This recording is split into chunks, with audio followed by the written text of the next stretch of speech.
Good morning, day 5. Getting back on trail after my 0 yesterday in Breck and Frisco. We're getting ready to go up to the top of Breck here. It's like a 10-mile climb. It is 6 a.m.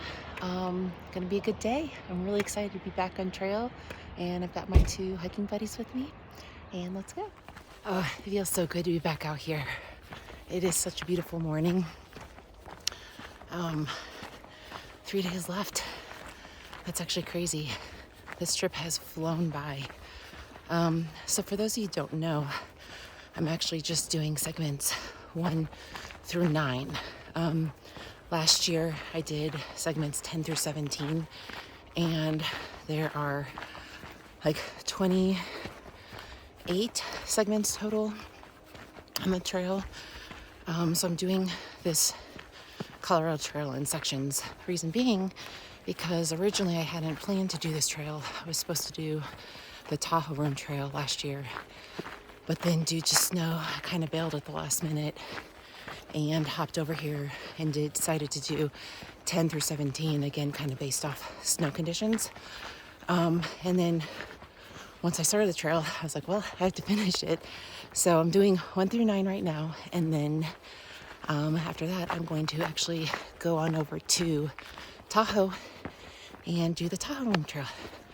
So I have 3 more days, including today, until I'm done with this portion of the Colorado Trail, which is crazy to me.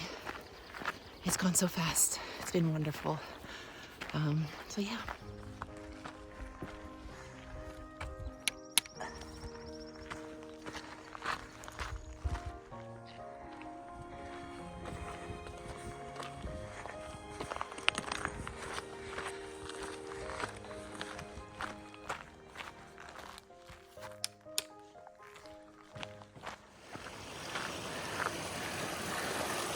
So you can see this whole area. These are all dead trees. I think it's from the beetle. It's so sad. It smells so good in here.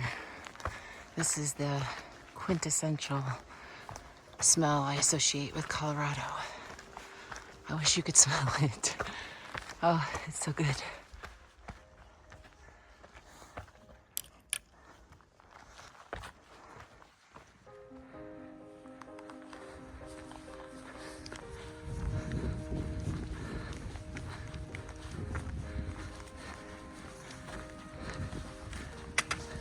On the tree line.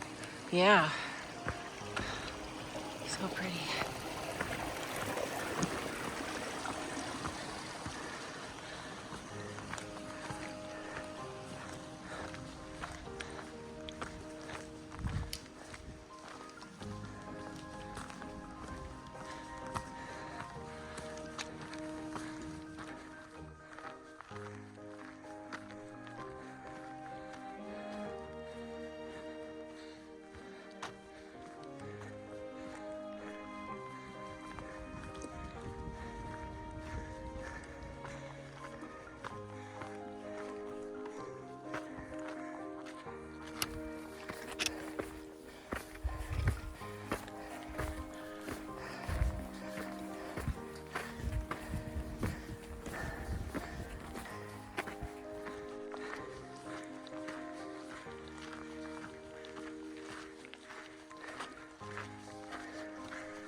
I just cannot get over how beautiful this morning is.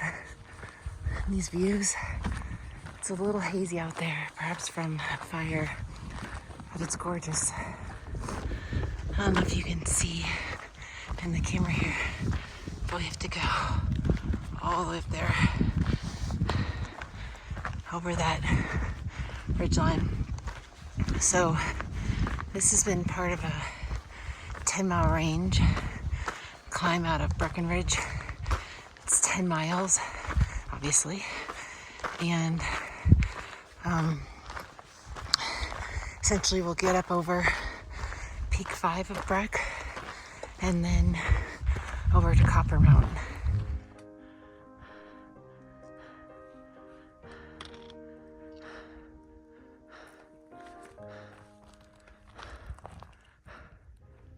You've got a ski lift over there for Breckenridge. And then if you look at the snow over there in the ridgeline, there's some cornices. It's so pretty. You can see the trail all the way down there. It came from over there. Oh, nothing quite like carrying a 30-pound bag up 10 miles and almost 4,000 feet of elevation. Oh, but it's gorgeous. That was kind of rough. And now I think we have a descent down to Copper. Look at those mountains. Oh my gosh, it's so pretty. It was worth the climb. It is so pretty up here.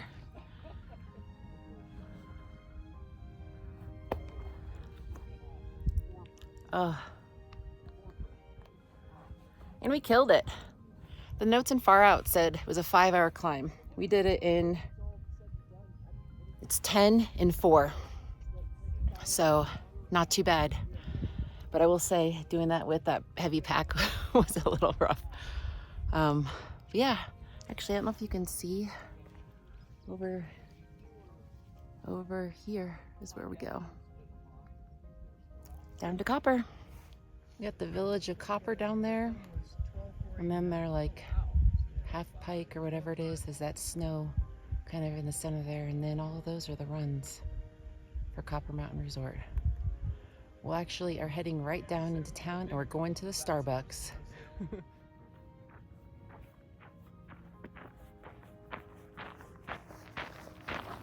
So this morning we really wanted to get an early start since we had to be up above tree line for so long today. So there was a girl that works at the hostel we stayed at the other night who was willing to get up early this morning to take us, which was amazing because we wanted to be at the trailhead by 6 so that we could get an early start and get up and over Breck that we just did, and then Copper before any potential afternoon storms. So far, looks like it's gonna be a really lovely day, but you know, that can change in a minute out here. And also this morning, I said today was day 5. It's not. It is day 6, or day 7 if you count the town day. I usually don't, but so today's day 6 on trail. So anyway, we are back in the trees.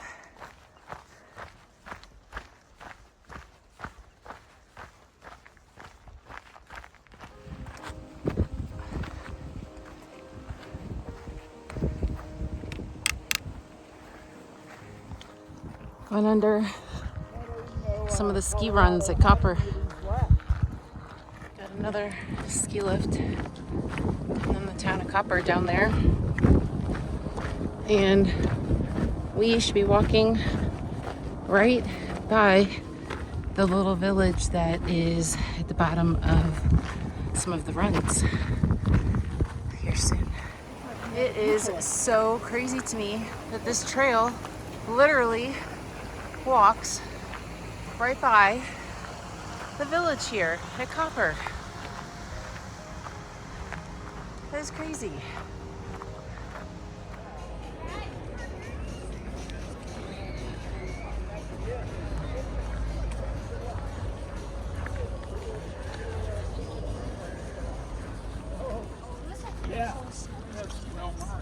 Got our detour through Copper. Last of the detour. So I thought I'd give a little background on my trail name.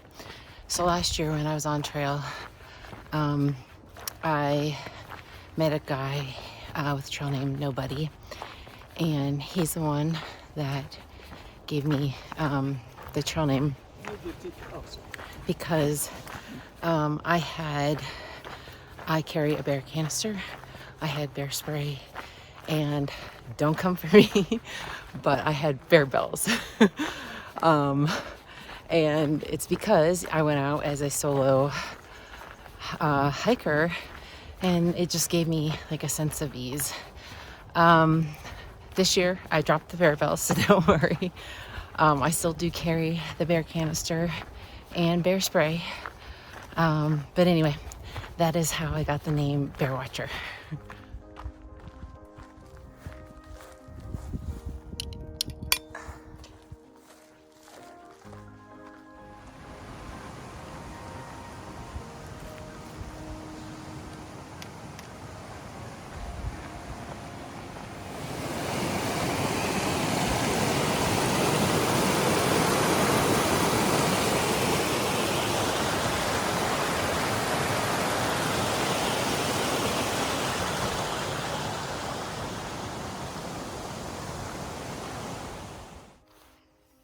Well, today's done. We did, well, according to Far Out, we did like 20.2, but there was a reroute around Copper, and my watch tracked us like closer to 21 miles today. So it was a pretty big day. But what's so crazy about the days out here is that, like, in one way they fly by, and then also, like, when I think back to this morning, it feels like it was a totally different day. We've had so much happen today. A huge morning into, or I guess up to the top of like Breck, which was absolutely gorgeous up there. And then a huge descent down into Copper. And then we walked through the village at Copper and even got to go to a Starbucks. So it was kind of a funny day. Some weird things, you know, walking through Copper. I would never have expected that to happen. So yeah, it was a big day, but it was, again, a really good day. It was really good to be back on trail. I am tired today, though, for some reason. I'm not quite sure why, but yeah, it was a great day. And tomorrow, we will go up to the top of Kokomo Pass and then Tennessee Pass. So be another big day. Not quite as hard of a climb, but it should be nice. And we completed segment 7 today, so that's awesome. We are in segment 8, so moving right along. So yeah, it was a good day.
So I wanted to show you a little trick I had learned.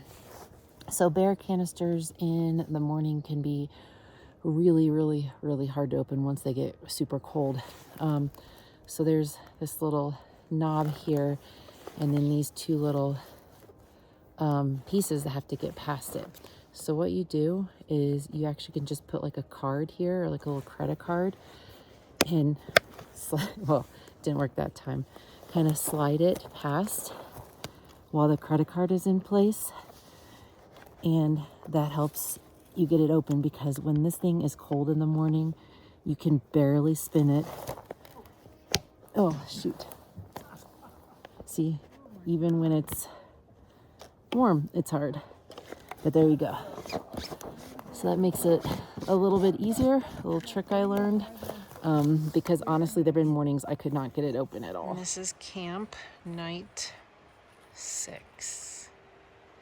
We have a great little spot.